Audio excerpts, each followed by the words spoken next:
What's up, everybody, and welcome back to another episode of Lockdown 23-1. That's right. Today we are going to be talking about a very important prison topic, okay? This is the reality of what I'm going to be talking about. This is the reality of the situations that you might come across in prison. And a lot of people might say, play the gangster role and say, man, if I was put in that position, I'd just say no, or I would never do that. I'm never going to let another man, try to stir me into the direction that he wants me to go. Okay, well, I'm here to tell you, you could do whatever you want. And I'm sure there's some individuals that have never came into this situation before, but they might have in other ways, even out here on the streets. A lot of people in prison and on the streets, they tend to make awful decisions because of pride, or a group of people might be watching, and like I said, their pride might be hurt, and they do stupid things in order to keep that pride up there. They don't want to look like a punk or anything along those lines, so they're going to end up doing stupid stuff. But I'm telling you, pride is a number one downfall for men. They say pride comes before a man's downfall, and that is so true in many different situations. But I'm here to tell you, sometimes you just got to put that pride to the side, or else it can mean your life, especially in the penitentiary. Now, the first story I kind of touched into in some of my previous videos, but I didn't really get into depth on why I did what I did, okay? In prison, I was in this particular cell block, and this dude came in. I mean, it was all fun and games. It was chilled out, mellowed out.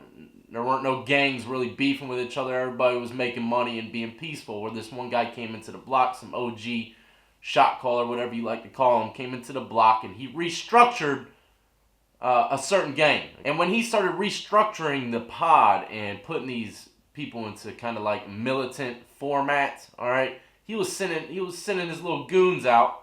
I guess I don't know why he was sending his goons out. I don't know, maybe to see if, prove their allegiance to the squad or whatever the case is. But he was sending his goons out and random people, beating them up. And one day, this guy came up to me, man. He came up to me like a freaking businessman, all right? This guy was legit.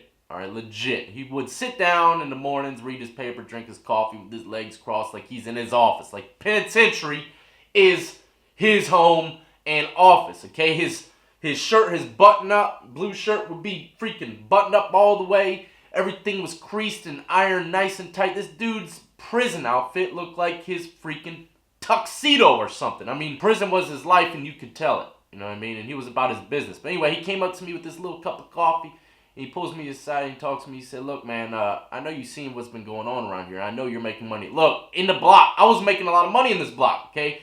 I was doing tattoos, but I stopped. I stopped about a month before he came into the block because I was just tired of it. I'm about to go home. But two of his little goons, okay, I did a lot of tattoos on them, and they came out great, So that's how he found out that I was doing tattoos and stuff like that in the past. But I was also making money by gambling. I mean, he saw everything. He said, man, I see you at that poker table striking it. You know what I mean? He says, I could see you making money, and I could easily be taxing you. You know that, right? And I said, yeah, man, I know. But I'll fight for mine, man, for real. No disrespect to you, but I'll fight for mine. He said, okay, you'll lose, but I understand. I respect that. And the reason why I'm coming to you today is not to start any kind of drama with you or bring any kind of hostility. He said, man, I'm trying to get a tattoo. I said, whew, thank God. I said, okay. Tattoo. I don't want to do no tattoos no more, okay? I'm about to go home. I don't want to do no more tattoos, but I got this freaking OG cat coming up to me saying I need a tattoo. What am I going to say? Huh? What am I going to say? If I say no to this guy, he's probably going to send the goons at me full speed ahead. But in my mind, I say to myself, okay, he needs something from me. He wants me to tattoo him. I'm like, okay, well, you know what? I'm kind of in a position of power myself. Cheers, my friend. So I said to him, yeah, so what are you trying to get? And he said, I don't know yet. I'm going to let you know in a couple days. I just wanted to, let you know so you can get prepared and get the tattoo stuff ready. I was like, all right, man, bet. And, I got all the tattoo stuff ready. I made sure everything was crisp. I double, triple checked the machine to make sure it wouldn't break because I didn't want no problems while I'm tattooing this fool, you know what I mean? So the day comes, and he already knows what he wants tattooed, and he brings a picture down to me. It's already drawn, everything. He got one of his homeboys or whatever, someone else to draw it up. He brought the picture down to me for me to stencil it or whatever the case is. And the picture was a freaking Crip on some kind of bike. He had like this flannel t-shirt, and he was holding a bloodhead. And I already knew who he was running with. You know, it wasn't no surprise to me to see this freaking Crip skeleton guy holding a blood's head, and I had a tattoo, literally tattoo. He had little blood signs on the face of the head that it's holding. So I had to do Crip and blood tattoos at the same time, and I'm not even either one of them, you know. So it was kind of strange to do that, and keep in mind, a lot of my homeboys in that block were Bloods. You know what I mean? So I thought to myself, man, maybe I'm going to get into it with the Bloods now if they find out that I'm tattooing this crap on homeboy's back. So I went along with the program even though I didn't want to do it. I really did not want to do it, but then that's when you ask yourself, hey, do you got to put aside your pride, or you going to get jumped, possibly shanked behind right before you go home behind not doing a tattoo for the man? Which one? You pick and choose. So long story short, you know, I did the tattoo. It came out great, and homeboy paid me quite a bit of canteen. I'm not going to lie. He paid me more than if I were going to charge him straight up. So it was actually, it turned out to be a really good situation, and I was respected within that little area for doing such a good, man. Look, homeboy was so ecstatic by the tattoo that I knew for a fact, without a doubt in my mind, I wasn't going to have any problems in that block or have to worry about any of those freaking goons until I went home. They might even throw me a freaking going home party. That's how good the tattoo came out. But I did something that I didn't want to do. You know what I mean? And I was kind of pressured into doing it. I had to weigh out my options. Weigh them out. Should I just do what I'm good at, tattooing, or should I just say no and risk my life? Okay, that's just how you got to do it sometimes. There was another occasion, and a lot of y'all might already know this because y'all watch my content, but I had a homeboy. His name was Jay, and he made a lot of shanks, all right? And we were really close, man. His cellmate was a lifer. All of us were very close-knit. We did everything together. We ate, we played cards, we gambled, we smoked bud. All that. We did all this stuff together. Made phone calls, 3-ways, everything. Now, this one particular day, Jay pulls me to his side right before I go out to softball. He said, look, man, I got homies over there waiting for you to bring something to them. I'm like, what? What do you need? I'm thinking it's probably tobacco or maybe a little bit of weed. I'm like, all right, I'll carry it on over there. But it turns out he wanted me to take 4 like ice pick shanks to the freaking yard softball field to hand off to somebody. So I'm like, damn, man. I'm like, for real? And I still had like 2 years left in my sentence, so I still had a little bit of time. I wasn't about to go home, but at the same time, if I got caught, definitely would have taken all of my good time. Could have given me a street charge. I don't know, but I'm like, all right, you know, I'm young and I'm stupid. I'm like, I'm just going to carry this little pieces of metal over there and hand them off, and it'll be done with, you know. So he gets a tape in it. Well, it wasn't tape. It was a piece of sheet ripped off, and he just wrapped it around my chest, and tied it really tight. Okay, it was, even though they were really pretty big shanks, they were really skinny. Okay, they were like ice picks. So he's tying them up my chest, and I'm holding them, and at the same time, I'm thinking to myself, I'm like, damn, my prints are on them now.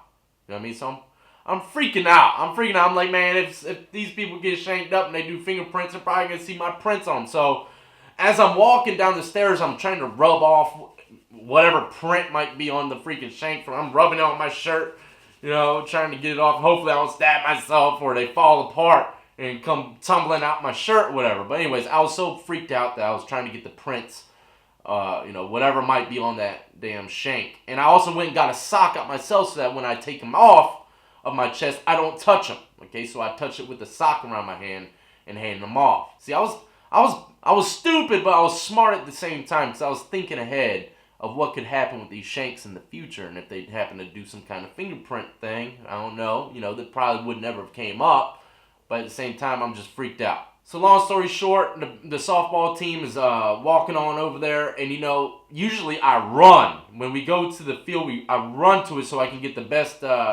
baseball glove they have out there. But I couldn't run this time. So everyone else is running to the other freaking baseball field, and I'm kind of just right there walking at a fast pace right next to the police. The police have no idea, the correctional officer have no idea that I'm carrying freaking 4 shanks tied up to my chest. Paranoia, boy. I'll tell you, I was so freaking paranoid, but everything went good. You know, I went to the softball field, and I dropped him off to homeboy, and everything was copacetic. But I did something that I really did not want to do, ladies and gentlemen. There's going to be situations like that, whether it's in prison, on the streets, at the work office, at school. You're going to be in a position to where, hey, you're kind of pressured to do something. And I understand a lot of kids do this and they really screw up. And I can't sit here and tell you, hey, don't do it, because some situations, like I just told you, kind of got to do it, especially when you're in prison, trapped in a cell block, and have to live with these individuals. You got to do certain things in order to make sure that you're safe and you go home on time.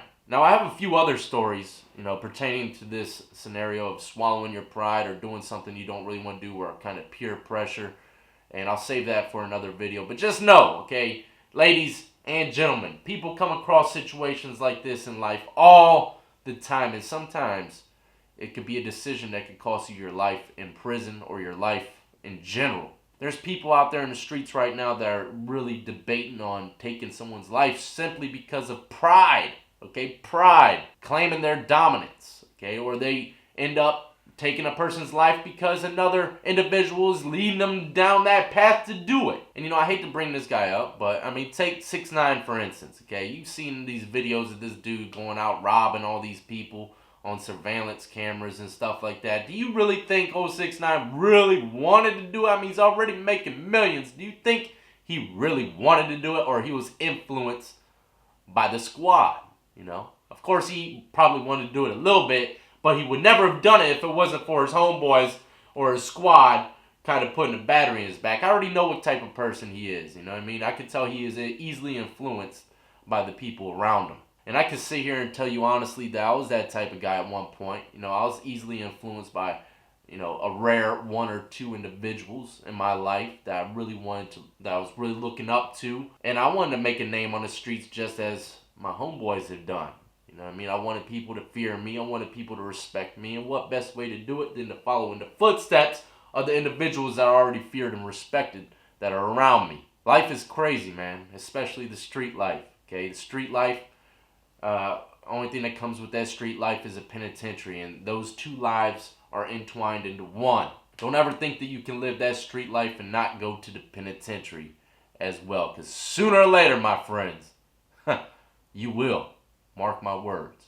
Until the next time, I hope you enjoyed this video. Do not forget to hit that like and subscribe button if you haven't done it already. Go check out all the links in the description of the video. Add me up on Twitch. I stream daily. Today, I will be hitting max rank in Blackout. That's right. And then I can go move forward into regular multiplayer and get max prestige over there. But look, getting max rank in Blackout is one of the hardest things that I've done, man. It takes a lot of time to rank up. But I do hope y'all join me today as I play and witness the max rank firsthand. And also, I got a Discord, man. Dreams Forgotten, man. I salute to you. He's been helping me set it up, man. It is nice in there. It's nice in there. I'm going to leave the link to the Discord in the comment section, as well as my wife's channel name, The Compound 24/7. We've been doing some pretty fun live streams on there. And also, a lot of people on the live stream yesterday were like, man, what happened to your hair, man? You look like you're bald. Look, I am bald. This is the shortest I've had my hair in a very long time.